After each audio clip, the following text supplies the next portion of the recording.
كبرات سمعتنا وقدامنا كاب زيافير ربنا كاب ويتنا يسوع كريستوس ጸጋን ሰላምን ንዓኻትኩም እዚ بخفل አገልግሎት ወንጌል ረሕቦት ቤተክርስቲያን ኣብ ቫንኮቨር ካናዳ ብትግርኛ ዝዳሎ ፈነወ መደብ ወንጌል ንኹሉ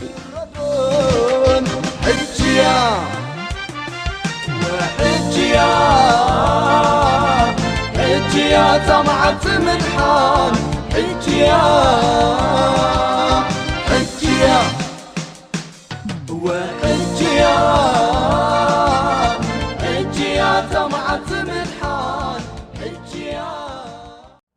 سلام كاب እግዚአብሔር አቦናን ካብ ጎይታና ንመድሓናን ኢየሱስ ክርስቶስ ኣብ ኩሉ ክፍለ ዓለም ንትርከቡ ሰላም ንብለኩም ሎማ ዓንቲ ከምቲ ኩሉ ሰዓት ንገብሮ ወንጌል ንኩሉ ኣብ ዝብል መደብና ብዛዕባ መድሓን ጎይታና ኢየሱስ ክርስቶስን ብዛዕባ ወንጌሉን ብዛዕባ መንግስቲ ኣምላኽን ኢና ኣብዚ ንእውጅ ዘለናሞ ነዚ ቃል ኣምላኽ እዚ ብጽሞና ክትሰምዖ ዕድሜና ቅድሚ ኩሉ ነቕርበልኩም ሎማ ዓንቲ ነካፍለኩም ቃል ኣምላኽ ኣብቲ ሐዋርያ ዮሐንስ ዝጽሓፎ ወንጌል ዮሐንስ ምዕራፍ 10 ካብ ቁጥሪ 1 ክሳብ 10 ዝተወስደ ይኸውን ንምክታል ምእንቲ ክጥዕመና መጀመርታ ከነንብቦ ኢና ወንጌል ዮሐንስ ምዕራፍ 10 ካብ 1 ክሳብ 10 እቲ ናብ ደንበ ኣባጊዕ በኣፍ ደገ ዘይኣቱ بخالق وجن زحكر نسو سراء جحيلان كم زخنة بحقي يقولكم الله اتبع أفدك إذا أتو جنا نسو قاسا باقي نو اتحلاو دقة اتخفتلو نو اتحلاو دقة يخفتلو اتنا باقيعون قالوا يسمع نتنا باقيع كأبب بسمنس أو عيو فرن نتنا باقيعو مس أو فرن دما كقد بيني خيد اتنا باقيعون دمت إلى لا إنمو يسعباو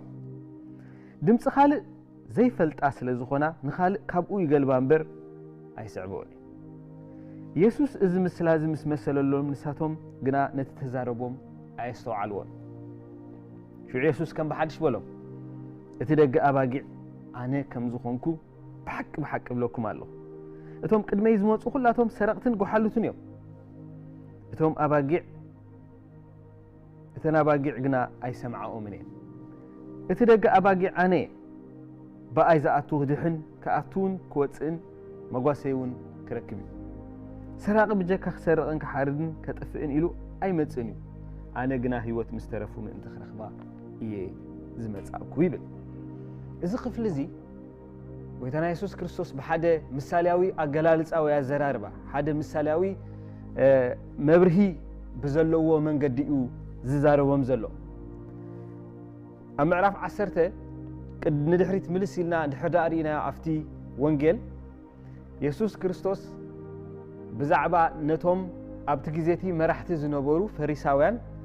زتزاربهم زربا مسود ينزم السلازي تزاريبو نزوم سبات زياتهم تايلوم عورات كم زخونو منفساوي عرت كم زلوم بزي مغنيات زدما فتصوم كافتي نا أملاخ من قدي زبيلهم كم زلو نجيروهم نيرو تغنتات نحنا خرينا كن إذا مسلا زخ قلت الله من كله تقولي أنا يسوع كريستوس ذهبوا مسلا أبتي وانتي زتك أملو زنبورو ويكأني ناي معلتها ونابرو أب جسنتن أب محلا أباقي عن زنبرة هو تومي نيرو እስራኤላውያን ኣብዚ ግዜ እዚ እስራኤላውያን ጥራይ ዘይኮኑ ድማ ኣብቲ ከባቢቲ ዝነበሩ ህዝብታት ብምልኦም ኣባጊዖም ክሕልው እንከለዉ ደንበ ነይርዎም እቲ ደንበቲ ብምንታይ ዝስራሕ ብዙሕ ግዜ ብእምኒ እዩ ዝንደቕ ሓደ ዓብይ ደንበ ብእምኒ ይንደቕ እሞ ብድሕሪኡ ብምሉኡ ብእምኒ ምስተነድቀ 4 መኣዝኑ ብእምኒ ምስተነድቀ ብሓንቲ ቦታ ጥራይ መእተዊ ማዕጾ ወይ ከኣኒ ደገ ይግበረላ ስለዚ ኢየሱስ ክርስቶስ ነዚ ኣብነት እዚ ኣልዒሉ ክዛረብ እንከሎ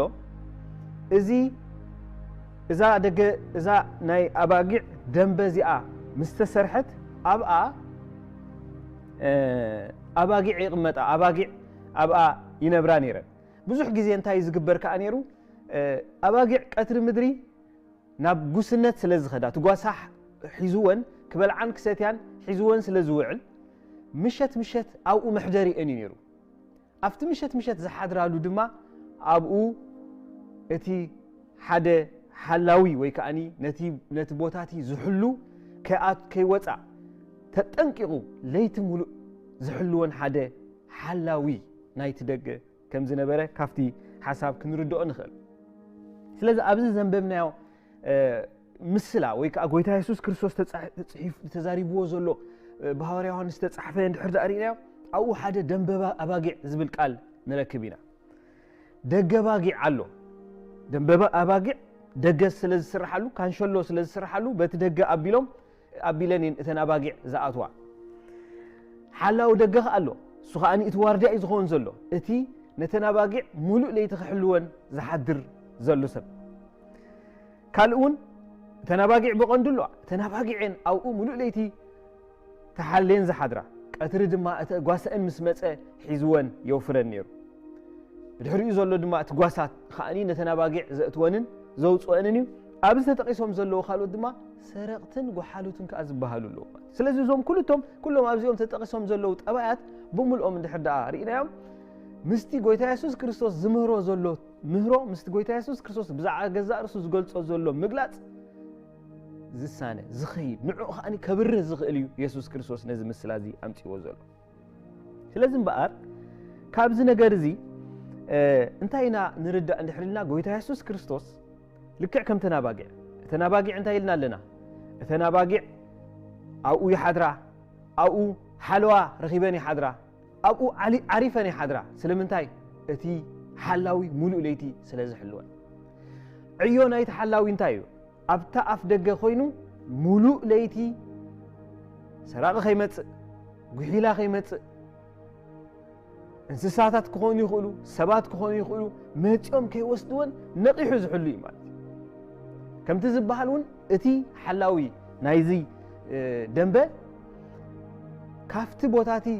ኣብቲ ቦታቲ ኣብ ጥቕኡ ተፀጊዑ ይሓድር ጥራይ ዘይኮነ ኣብቲ ልዳት ናይቲ ማዕፆ ተፀጊዑ ተጠንቂቑ ሙሉእ ለይቲ ክሕሉ ዝሓድር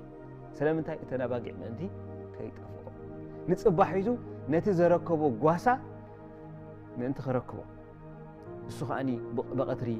ጉስነት ምእንቲ ክህበን እዚ ስእላዊ ሓሳብ እዚ ወሲድና እምበኣር እተን ኣባጊዕ መን እየን ዝኾና ዘለዋ እቲ ደገ ባጊዕ ከመን እዩ ዝኸውን ዘሎ ከመይ ኢልካ ኢኸ ናብዚ ጉስነት እዚ ዝእቶ ዝብል ሓሳባት ክንርኢ ኢና ጎይታ ኢየሱስ ክርስቶስ ብዛዕባ ሰባት ንሰባት ክደሊ ከም ዝመፀ ንሰባት ከድሕን ከም ዝመፀ ናይ ወንጌል ምህሮ እዩ ወንጌል ከምኡ እዩ ዝምህረና ስለዚ እዘን ኣባጊዕ እዚኣተን መን እየን እንድሕር ኢልና እቶም ህዝቢ እዩ ንሱ ጥራይ ከዓ ኣይኮነን ኣብ ብሉይ ኪዳን ብዙሕ ግዜ እስራኤላውያን ብምንታይ እዮም ተመሲሎም ዘለዉ ብናይ እግዚኣብሔር ኣባጊዕ እዮም ተመሲሎም ዘለዉ እግዚኣብሔር ከዓ ከም ጓሰ ኣብ መዝሙር ዳዊት እንድሕር አንቢብና ከምኡ እዩ ዝብለና ንሕና ኣባጊዕ መጓስኡ ኢና መዝሙር 100 ከምኡ ይብለና ኣባጊዕ መጓስኡ እንታይ ማለት እዩ ንሕና እግዚኣብሔር ዝጓስየና ኣባጊዕ ዳዊት እውን ከምኡ ኢሉ ኣሎ እግዚኣብሔር ጓሳየ ኢሉ ስለዚ ጓሳ ንመን እዩ ዝጓሲ ንበጊዕ እዩ ዝጓሲ በጊዕ ድማ ጉስነት ትረክብ ብጉስነት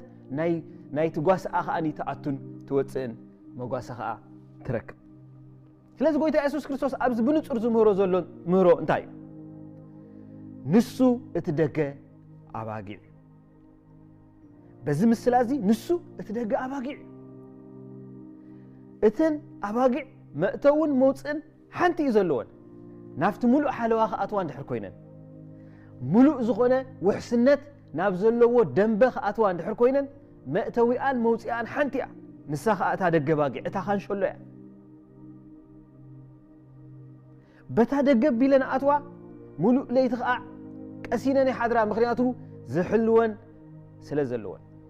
ብዘይ እቲ ቀፅሪ ወይ ከዓ ብዘይ እቲ ደንበ ኣብ ጎልጎል ዝሓድራ እንድሕር ደኣ ኮይነን ኣብ ናይ ሰራቂ ወይ ከዓ ኣብ ናይ በላዒ ሓደጋ እየን ዘለዋ ማለት እዩ ኣብቲ ውሽጢ ደንበ ምስ ኣተዋ ግና ኣብቲ ውሽጢ ጉስነት ምስ ኣተዋ ግና ሙሉእ ለይቲ ዓሪፈን ይሓድራ ስለዚ ኢየሱስ ክርስቶስ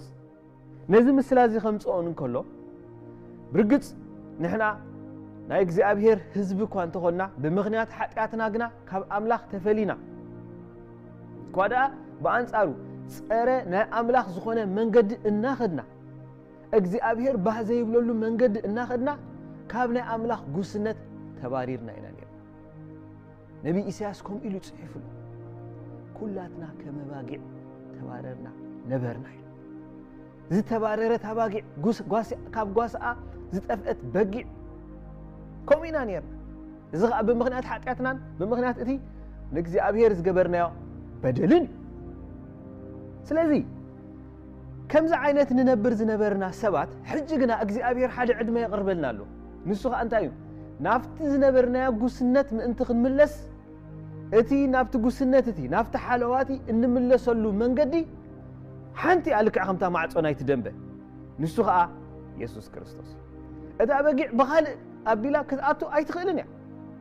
መእተዊታ ሓንቲ እያ ንሳ ከዓ እታ ደገ ባጊዕ ንሕና ድማ ናብ እግዚኣብሔር ክንምለስ እንድሕር ደኣ ኮይኑ ኢልና ኣለና ከምታ ተባረረት ከምታ ዝጠፍአት በጊዕ እንድሕር ደኣ ነርና ኮይና እግዚኣብሔር ብዘቕረበልና ዕድመ ግና ናብ ኣምላኽ ተመሊስና ሓለዋ ክንረክብ ምስ እግዚኣብሔር ክንዕረቕ እንድሕር ደኣ ኮይኑ እታ መእተዊታ ሓንቲ እያ ንሳ ድማ ኢየሱስ ክርስቶስ ባዕሉ ኣነ እየ ኢልዋ ኣሎ ኣብ ገጽ ምድሪ ብዙሓት ናብ እግዚኣብሔር ከነቕርበኩም ኢና ዝብሉ ሰባት ክህልው ይኽእሉ እዮም ብኣና ኣቢልኩም ኢኹም ንእግዚኣብሔር እትረኽብዎ ዝብሉ ሰባትን ብዙሕ ኣዋጃትን ኣሎ ንዚ ሙሉእ ግና ሓሶት እዩ ኢየሱስ ክርስቶስ ንዓኣቶም ሰረቕትን ጓሓሉትን እዩ ዝብሉ እቶም ናብ እግዚኣብሔር ከቕርቡ ዘይክእሉ ግን ነቕርብ ኢና ዝብሉ ብምልኦም ኢየሱስ ክርስቶስ ባዕሉ ከምኡ ኢሉ እቶም ቅድመይ ዝነበሩ ኢልዎም ኣሎ ኢየሱስ ክርስቶስ ነዚ ምስላ እዚ ክዛረቦ እንከሎ ኣብቲ ዝነበረሉ ዘመን ቅድሚ ኢየሱስ ክርስቶስ ነቲ ህዝቢ ዝመርሕዎ ዝነበሩ እቶም ፈሪሳውያን እዮም ቅድሚኡ እውን ካልኦት ኣብቲ ከባቢ እቲ ዝነበረ ካልእ ዝተፈላለየ ምህሮታትን ስነ ሓሳብን ነይሩ ክኸውን ይኽእል እዚ ብምሉእ ናብ ኣምላኽ ዘቕርብ እዩ ተባሂሉ ዕድመ ቀሪቡ እዩ ነቲ ሰብ ነቲ ህዝቢ ማለት እዩ ፈሪሳውያን ግና ንርእሶም ክመርሑ ዘይክእሉ እኳ ደኣ ዕውራት ኣብቲ ምዕራፍ 9 እንድሕር ዛሪናዮ ሓደ ብዕውሩ ዝተወልደ ሰብኣይ ኢየሱስ ክርስቶስ ምሳሕወዮ ብምሕዋዩ ክንዲ ዝሕጎሱ እቲ ናቶም በጊዕ እዩ በዚ ኣባህላ ፈሪሳውያን እቶም ንእስራኤል ዝመርሑ ንሳቶም ከም ጓሶቱ እዮም ስለዚ ጉስነቶም ክንዲ ዝገብሩ እዚ ናቶም በጊዕ ጥያ ሓውያ ዕንቱ ድማ በሪህሉ ብምርኣዮም ክንዲ ዝሕጎሱ መን እዩ ወሕዊካ ኢሎሞ ከመይ ኢሉ ዝኾነ ምስ በልዎ ኢየሱስ ክርስቶስ ከም ዘሕወየ ነጊሮሞ ካልኣይ ግዜ ፀዊዖም ሽዑኡ ብጣዕሚ ዘሕዝን ብዛዕባ ሰብኣይ እዚ ሓጢኣተኛ ምዃኑ ኢና ንፈልጥ ኢሎሞ ስለዚ ንሱ ተጋጌ ክብል ክንሳሕ ፀዊዖም ርኢኹም እዚኦም እዮም እቶም ኢየሱስ ክርስቶስ ሰረቕቲ ዝብሎም ዘሎ እቶም ናብ ኣምላኽ ከቕርቡ ዘይክእሉ ከምኡ እኳ ተልኽኦም እንተኾነ ከምኡ እኳ ዕዮኦም እንተኾነ ግን ናብ ኣምላኽ ከእትዉ ዘይክእሉ ናብ ኣምላኽ ኣቢሎም መንገዲ ክሕብሩ ዘይክእሉ ብኣንጻሩ ግና ነቲ ናብ ኣምላኽ ዝመጽእ ነቲ ናብ እግዚኣብሔር ክዕረቕ ዝደሊ ዝዓግቱ ዓይነት ሰባት እዮም እዚኣቶም እዮም እቶም ሰረቕቲ ካልኦት ብዙሓት ዓይነት ሰረቕቲ እውን ኣለዉ ተኾነ ግና اتمهرو ناي غويتانا يسوس كريستوس كاب بزح نجر كتكحكحو توعلو كاب بيني انتا منقدي بيني خاطوا لكم بزعبا خاب املاح ترخبوه قوسنت بزعبا خاب املاح ترخبوه محرت معصو كتكحكحو توعلو حجقنا ينقركم الله انا اتي دقي يسوس كريستوس بعلو نجرنا يسوس كريستوس اتخاب እግዚአብሔር املاح زتلاكه ንሱ ኸ ኣብ ገዛ ርሱ ኣምላኽ ዝኾነ መሲሕ ኢየሱስ ክርስቶስ ነዚ ወንጌል እዚ ዝነገረና ንሱ ሓቂ ኣይሕሱን ካይ ስለዚ እዚ ወንጌል እዚ ንሰምዕ ዘለና ሎ ማዓንቲ እንታይ ይሕሸና ህይወት ድዩ ዝሕሸና ወይስ ሞት ካብ እግዚአብሔር ዕረፍቲ ዲና ንደሊ ወይስ ከምታ ተባረረት በጊዕ ኩሉ ሰዕ ቆሪርና ክንነብር ኢና ንደሊ ናይ ህይወት ጎደና ዲና ንደሊ ሎም ማዓንቲ ሞት ድዩ ዝሕሸና ወይስ ህይወት እርግጠኛ እየ ኩላትና ህይወት ከም እንብል ሞ ናብዚ ህይወት እዚ ንኣትወላ መንገዲ ሓንቲ እያ ንሳ ኸኣኒ ኢየሱስ ክርስቶስ ጥራይ ኢየሱስ ክርስቶስ እቲ ከም ካንሸሎ ከምቲ ናይቲ ናብቲ ደንበ ዘእቱ ደገ ከምኡ እዩ ተመሲሉ ዘሎ ንሱ እዩ እቲ ባብ ንሱ እዩ እቲ መንገዲ ብዘይክኡ ካልእ ወልሓደ የልቦን ባር ተቀዳማይ ናብዚ ኢየሱስ እዚ ብምምጻእ እንረኽቦ ጉስነት ኣምላኽ ከም ተተባረረት ነርና ሕጂ ግን ጉስነት ኣምላኽ ንምርካብ ንመጽእ ብኻልእ ወላ ሓንቲ ጉስነት ካብ እግዚአብሔር ክንረክብ አይና እቲ እግዚአብሔር ዝኸፈቶ ደገ ሓደ እዩ ንሱ ኢየሱስ ክርስቶስ እዩ እቶም በእግዚአብሔር ዝተላእኹ ኣብ ብሉይ ኪዳን ዝነበሩ ኣገልገልትን ነቢያትን እቶም ኣብ ሓድሽ ኪዳን ዝነበሩ ሐዋርያትን ካልኦትን እቶም ኣብ ሰማይ ዘለዉ መላእኽቱን ከይተረፉ ንሳቶም እንታይ እዮም ዝገብሩ ተልና ንቅዱስ እግዚአብሔር ኣምላኽ ዘገልግሉ እቶም ኣብ ምድሪ ዘለዉ ድማ ሰባት ናብ እግዚአብሔር ዘቅርቡ ደኣምበር ፈጺሞም ንሳቶም ናብ እግዚአብሔር መእተዊ ክኾኑ ኣይክእሉን እዮም ሐዋርያት ብዛዕባ ነገር እዚ ሓደ ግዜ ኣብ ግብረ ሐዋርያት ምዕራፍ 4 ከምዚሎም ተዛሪቦም ኣለዉ ካልእ ክንድሕነሉ ዝተዋሃበ ስም ከምዚ የለ ግብረ ሐዋርያት ምዕራፍ 4 ከምዚ ይብለና ቁጥሪ 12 ብኡ ክንድሕን ዝግባእ ካልእ ስም ኣብ ትሕቲ ሰማይ ንሰብ ኣይተዋሃበም እሞ ምድሓን ብሓደ ካልእ ከቶ የልቦን ስለዚ ናብ እግዚአብሔርን ናብ ዕረፍቱን ንምእታው ደገ ሓንቲ እያ ምድሓን ብኻልእ የለን ክንድሕነሉ ዝተዋሃበና ስም ሓደ ስም እዩ ንሱ ኸኣ ስም ኢየሱስ ክርስቶስ እዩ ካብዚ ስም ዝወፃኢ ከድሕን ዝኽእል የልቦን እግዚአብሔር ባዕሉ እዩ ኸም ኢልዎ ዘሎ ኣምላኽ ባዕሉ እዩ ኸም ኢሉ ዝእውጅ ዘሎ እዚ ናይ ገዛእ ርእስና ቃል ኣይኮነን እግዚአብሔር ዝሃበና ቃል እዩ ካብዚ ጎደናዝን ካብዚ መንገዲዝን ካብዚ መእተውዝን እዚ ወፃኢ ካልእ እንድሕር ደኣኒ ንደሊ ሃሊና ኮይና ምናልባት ፀቢብና ዓቕልና ፀቢብና ነዝናተይ ጉዳይ ነዝናተይ ሽግር መን እዩ ዝፈትሓለይ ኢልና ብዙሕ ደገታት ክንኩሕኩሕ እንድሕር ደኣ ንውዕል ኮይና ፍትሒ ኣብኡ ኣይርከብን እዩ ምድሓን ኣብኡ ይርከብን እዩ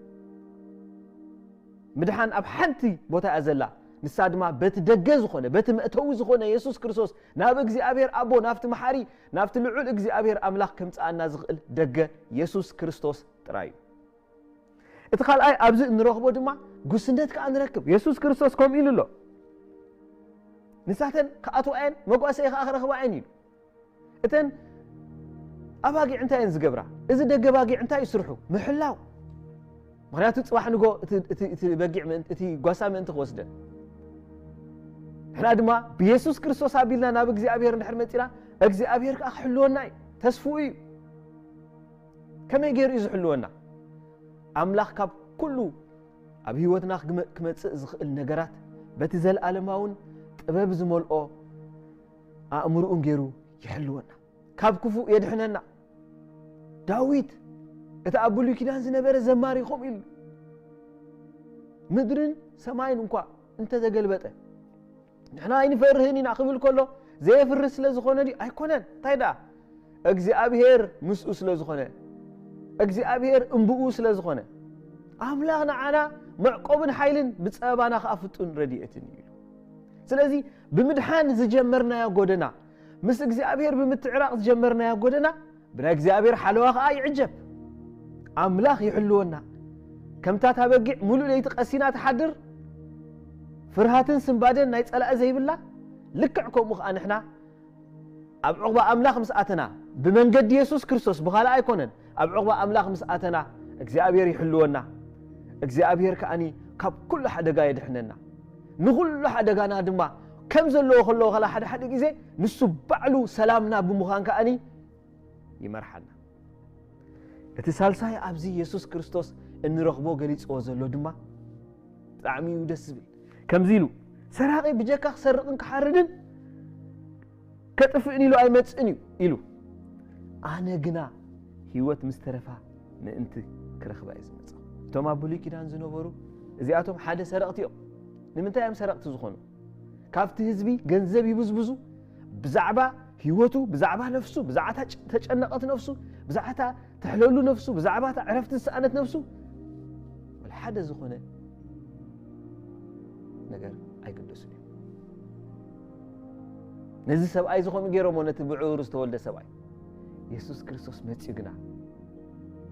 هيوتي عنتو أبريلو سلام كوينو حقوس سبعي كهون غيره እግዚአብሔር ዘአተወ ህይወት ሰላም ዘለዎ ህይወት እግዚአብሔር ዘሐለፎ ህይወት عرفتي ዝመልኦ ህይወት እዚ ኢና ንኡጀልኩም ዘለና በአር ህይወት ምስተረፉ ደሊኹም እግዚአብሔር ናይ ዘላለም ህይወት ክህበኩም ደሊኹም ካብ ካልኣይ ትድለይዎ በቲ እግዚአብሔር ዘቐመጦ ደገ ብኡተው ብኡ ኣውጹ ካል ወልሓንቲ የልቦን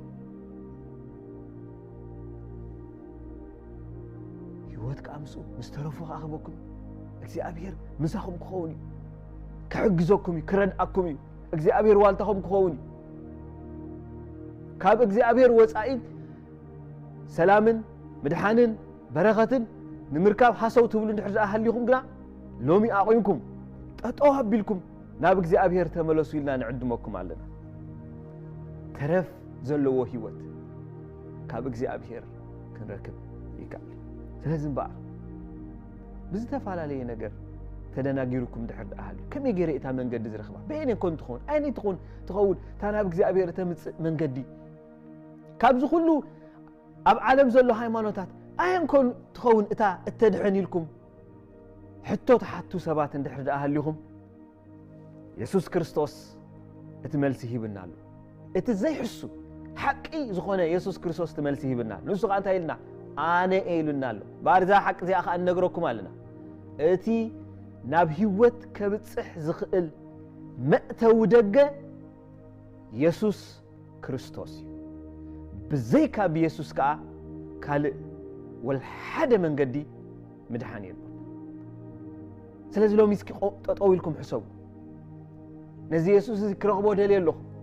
مزي يسوع بزي يسوع زغيره نتي محرت كيبه نزخل እግዚአብሔር كرخبو دليل له قصو خرئي دليل له نفسي كتعرف دليل الله بناي حقيات مأسرتي بناي ديابلوس مأسرتي بزتفعل هالي نقر نفسكم تجعلنا ندحر هلا عدمنا حجون نسي ازي يسوس ازي ناب እግዚአብሔር أبو بمئتاو أب دنبؤ خأتوكمي أب حقفو خأتوكمي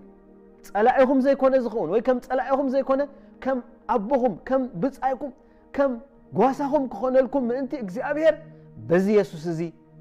تملسوا لنا نصوعكم علينا كابزو وصائي كالئ من قد مدحن يلن صنيلكم سلا سمعهمنا እግዚአብሔር يبارككم املاح كأن قالوا اب لبنا يباركو امين اب استفلالي في العالم بمخان نزي مدبنا تكتاتلو زلهم تكتاتلتنا بزلومي توهبه ملختي نكريستوس يسوس كم غويتاكمن ناي بحت مدحانكم كتقبلوا فقادنياتات زخونكم اب زلهم بوتا بمخان مسانا خمس بمبال حبيركم كتصليو تخولوا حبيرنا نصلي سماين مدرن او زلهم زفطرك املاح سلازي عدل زي عزيه مسكنك ኃጢአተኛ مخاني دم يمن ኃጢአቴን በደሌን يقرب مبال كتقبلني اصلي ክርስቶስ ኢየሱስ ኣብ ድንግል ማርያም ከምዝተወልደ ምእንቲ ኃጢአተይ ከም ዝሞተ እቲ ጽድቀይ ድማ ኣብ ሳልሰይቲ መዓልቲ ካብ ምዉታት ከም ዝተንስአ ናብ ሰማይ ከም ዝዓረገን ድሓር ድማ ፈርድ ከም ዝመጽእን ንኣምን ኣለኹ ከም ጐይታይን መድሓኒየይን ድማ ይቕበሎ ኣለኹ ስለ ዝተቐበልካኒ ድማ ኣመስግን ኣለኹ ኣሜን ስለ ምክትታልኩም እግዚኣብሔር ይባርክኩም ብርግጽ እዚ ክወሃብ ዝጸንሐ ቃል ልብኹም ተረቲዑ ንጎይታ የሱስ ክትስዕቡ ዝወሰንኩም ተወሳኺ መብርሂ ምእንቲ ክትረኽቡ በዚ ኣብ ስክሪን ተጻሒፉ ዘሎ ቁጽሪ ቴሌፎን ደው ኢልኩም ክትረኽቡና ትኽእሉ ኢኹም ኣብ ዝመጽእ መደብና ክሳዕ ንራኸብ ኣምላኽ ምስኩላትና ይኹን ኣሜን